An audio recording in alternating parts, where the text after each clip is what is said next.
지금 방송들이 보도하고 있는 게 어떤 내용들인지를 짧게 설명드릴 수 있는 그 사례들을 몇 개 가져왔습니다. 8월 22일에 이진석 방통위원장 거취를 두고 난타전을 벌이고 있다는 MBC 뉴스데스크 리포트를 보면은 국민의힘 의견은 20초 나가고 민주당 의원들의 발언은 약 2분 동안 설명을 했어요. 근데 그 내용도 뭐 자격이 있느냐, 뇌구조가 이상하다라는 등 모욕적인 표현들로 적었죠. MBC 라디오의 그 진행자가 양당 현황에 대해서 어떻게 설명을 하는지 짧게 들어보겠습니다. 그 이춘석 의원 처리는 속도나 단호함이나 뭐 크게 문제는 없었던 것 같습니다. 크게 문제 없다고. 예, 근데 어떻게 보면 매끈하게 처리가 그렇죠. 됐죠. 저 상태로 말입니다. 당의 모양새를 유지할 수 있습니까? 내년 선거 전까지. 그러니까 그냥 PK가 아니죠 이제. 네. TK 정당으로 쪼그라드는 거죠. 간판 내리고 말이죠. 그렇죠. 네. 완전히 새롭게 간판 싹 내리고 그냥 제로에서 시작한다. 제로에서 시작한다. 네. 그게 유일한 해법 같기도 합니다. 지금 돌아가는 지금 봤을 상황을 때 보면. 그렇습니다. 네. 예. 출연자도 아닌 진행자가 이런 태도를 보이는 건 거의 일상사가 되어버렸습니다. 그리고 이거는 KBS 라디오에 민주당 의원이 출연해가지고 김혜경 여사의 법인카드 10만 몇천 원 쓴 거 가지고 검찰이 수백 차례 법인카드 압수를 했다고 그러는데 이게 다른 사건입니다. 10만 4천 원은 공직선거법 위반 사건이고 120차례 압수수색한 거는 법인카드 수천만 원 사용에 대한 사건이었거든요. 그리고 이건 MBC 김종배 시선집 중에 그 조국혁신당 의원이 나와서 표창장 위조 하나 가지고서 조국 전 대표 본인은 2년, 부인은 4년형을 받았다고 그러는데 아니에요. 혐의를 굉장히 많았습니다. 다른 혐의들이요.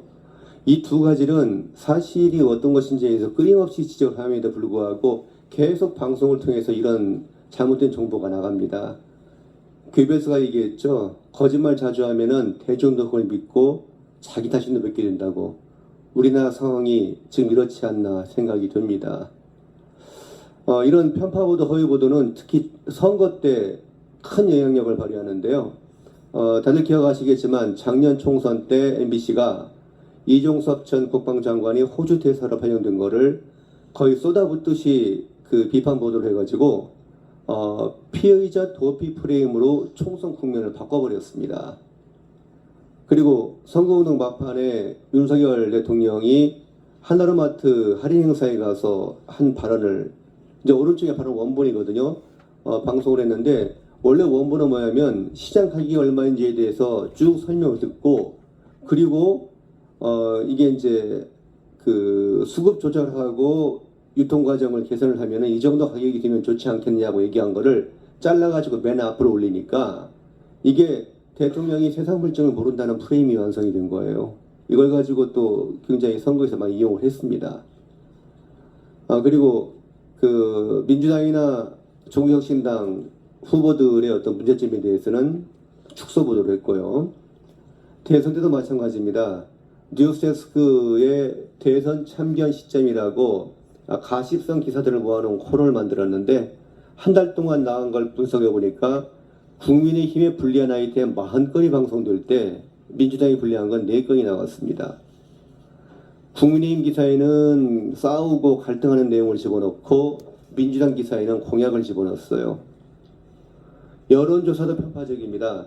민주당, 그러니까 국민의힘 관련 질문들은 단일화 갈등, 윤 대통령과의 관계 설정, 뭐 지지층이 이재명 대표 쪽으로 넘어간다라든지 이런 내용을 드리고 민주당에 대한 질문 주제는 거의 홍보에 가까웠습니다. 5월 26일 재위선거를 실시하는 날 투표장에 난 유권자 인터뷰를 했는데 그중 4건이 투표를 계엄하고 연관시켰고 국민의힘에 유리한 대통령의 정직과 청렴에 대한 질문은 없었습니다. 이런 식으로 언론노조는 방송을 민주당이 집권 도구로 사용하도록 하고 민주당은 그 대가로 방송사 기획권을 주는 더러운 거래가 형성된다고 저는 생각을 합니다.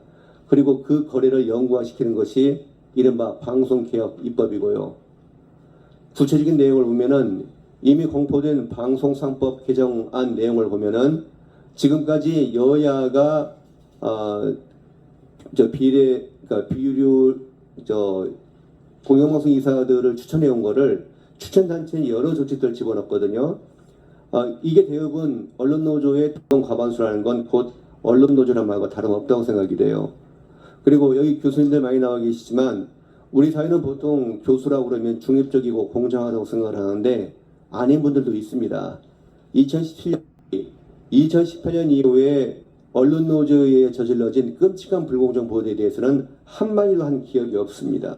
썩어 빠진 논리를 답습한 결과라고 봅니다. 민주당 보도전문 채널에 이 위원회가 어떻게 국민을 대표할 건지에 대해서는 이해할 수가 없습니다. 그리고 동서의 편성위원회는 사실상 개정만으로도 가능할 것 같은데 법 이름을 바꿔서 위원장을 강제로 이제 퇴임시키려는 거거든요. 이게 그 본 목적이라고 할 수가 있습니다. 그리고 방송미디어통신심의위원회의 위원장을 정무직 공무원으로 만들었는데 그리고도 민간기구라고 주장을 합니다. 그런데 이에 대해서는 국가검열의 부활이라는 비판이 좌파 진영에서조차 나오고 있습니다. 근데 이런 사태가 왜 벌어지냐면은 공정보도에 대한 그 기본 개념이 좌파와 우파가 다릅니다. 좌파는 중립을 지키지 않고 사실보도, 객관보도를 하지 않는 게 정론이라고 생각을 해요. 이게 이런 생각이 무리가 아닌 게 가끔씩 이게 불거져 나옵니다. 피디연합회는 기회적 중립이 시대 정신에 눈 감은 거라는 성명을 냈고 변상욱이라는 사람이 중립은 시대 정신이 아니라는 칼럼을 당당하게 게재합니다. 이 양반은 민주언론상, 선거언론상 등을 받은 언론계의 중진 인사거든요. 이건 꼭 한번 같이 들어보고 싶었습니다. 2017년에 MBC에서 언론노조 파업이 한창일 때 최민현 과방위원장이 이렇게 말을 합니다. 그 팟캐스트 새가 날아간다가 거기 출연해서 이렇게 얘기를 합니다. 그래서 지난번에 파업할 때 보면 내부에서 토론한 내용 이렇게 보면요. 그 중에 이제 불평, 부당, 중립 취하지 않겠다. 진실과 정의 그리고 뭐 객관 보도에 늪에 빠져서 헤매지 말고 진짜 그 정론을 하겠다. 이런 얘기들이 나온 걸 봤어요. 그래서 저는 그걸 지키기를 기대하는 거죠. 이런 분이 지금 그 방송관리법제를 총괄하고 있습니다. 고 김선 추경의 말씀입니다. 우리 후손들을 위해서도 언론이 권력의 신여로 전락하지 않도록 막아야겠습니다.